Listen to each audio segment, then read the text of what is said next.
అండి ఈరోజు మాకు ఒక స్పెషల్ డే అని చెప్పొచ్చండి. రోజుతో మా మ్యారేజ్ అయిపోయి 5 ఇయర్స్ కంప్లీట్ అయిపోయి 6th ఇయర్‌లోకి అడుగు పెట్టేసామండి అని చెప్పేసి మా వారితో కలిసి గుడికెళ్ళాము. మా వారితో ఇంకా శివయ్యకి స్పెషల్‌గా ఇలాగ అభిషేకం చేపిచ్చారండి. చాలా హ్యాపీ అనిపిచ్చేసింది. మ్యారేజ్ డే అని చెప్పామని చెప్పేసి ఇంకా అక్కడ స్పెషల్‌గా చేయించారండి. వెళ్దామన్నారు కానీ ఇంక ఉదయాన్నే వెళ్ళేసి వద్దామని చెప్పేసి వెళ్ళామండి. చాలా బాగా దర్శనం చేసుకున్నాము.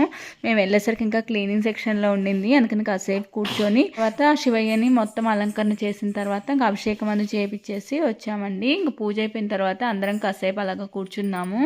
పిల్లలు కాసేపు ఆడుతూ ఉన్నారు. జనాలు లేరు కదా అందుకని చెప్పేసి కొంతసేపు ఆడుకుంటారని చెప్పేసి మేము కూడా కూర్చున్నామండి. గుళ్ళో ప్రశాంతంగా ఉండిందండి. కరెక్ట్‌గా 2019 డిసెంబర్ 11 అండి. మేము 9:45కి మా పెళ్ళయింది. మా మ్యారేజ్ అయిపోయింది. కరెక్ట్‌గా ఇంక ఈ రోజుకి 6th ఇయర్ పడిపోయిందండి. ఇలాంటి పెళ్లి రోజులు మేము ఎన్నో జరుపుకోవాలనుకుంటున్నాము. వీడియో నచ్చితే లైక్